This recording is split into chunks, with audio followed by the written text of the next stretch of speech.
अगर ये आदिवासी अपने शरीर पर मिट्टी की मोटी परत न लगाए तो घने जंगल में हफ्ता भर भी जिंदा रहना नामुमकिन है। वहाँ ऐसे जहरीले मच्छर हैं जिनका एक बार काट लेना ही मौत की वजह बन सकता है। इन्हीं से बचने के लिए ये लोग हर रोज अपने पूरे शरीर को मिट्टी से ढकते हैं। इससे मच्छर तो दूर रहते ही हैं, साथ में तपती धूप में भी इनके शरीर को ठंडक मिलती रहती है।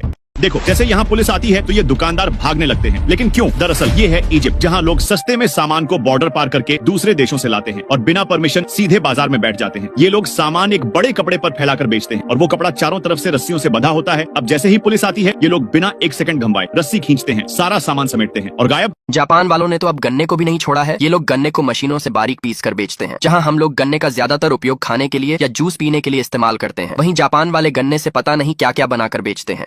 गर्मियों के दिनों में जहां हमारे इंडिया में गन्ने का जूस चल रहा है, वहीं चीन वाले तरबूज से लाखों रुपए कमा रहे हैं। दरअसल ये लोग तरबूज को नहीं बेचते, बल्कि तरबूज का जूस बनाकर बेचते हैं, जिसके लिए तरबूज को बीच में काट कर छोटा सा छेद कर लेते हैं और फिर ये मशीन तरबूज को अच्छे से मिक्स करके एकदम फ्रेश जूस बना देती है। फिर इस जूस को निकालकर ग्लास में डालकर पैक करके मार्केट में बेचकर मोटा पैसा कमाते हैं। मंगोलिया में इतनी ज्यादा ठंड पड़ती है कि यहाँ के लोग अपने घरों के बाहर स्टील के डब्बे में पानी भरकर उसके ऊपर एक बोल को रखकर रात भर के लिए बाहर ही छोड़ देते हैं। इसके बाद जब उस डिब्बे में बर्फ जम जाती है तो उस पर गर्म पानी डालकर उसे बाहर निकाल लिया जाता है और फिर उसे कुछ ऐसी शेप देकर एक नेचुरल फ्रिज बनकर तैयार कर दिया जाता है, जिसमें कुछ भी रखकर स्टोर किया जा सकता है और यहाँ की 12 महीने की ठंड इसे पिघलने भी नहीं देती।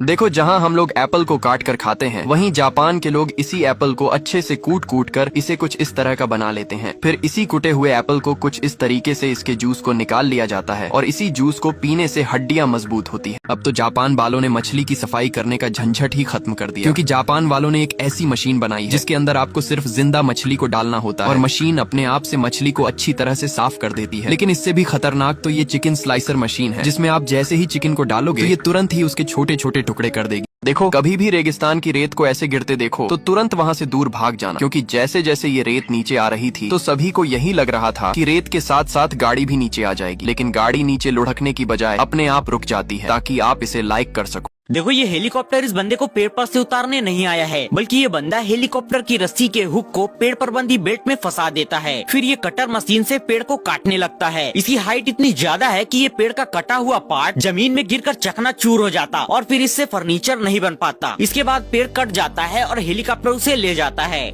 देखो, चाइना की ये छोटी सी बच्ची दिन में ही दुकान वाले को छूना लगा देती है, क्योंकि जैसे जैसे ये कलाकार लड़की के चेहरे पर डिजाइन बना रहा था, वैसे वैसे लड़की चुपचाप दुकानदार को देख रही थी और लास्ट में वो बिना पैसे दिए ही वहाँ से चली जाती है ताकि आप इसे लाइक कर सको।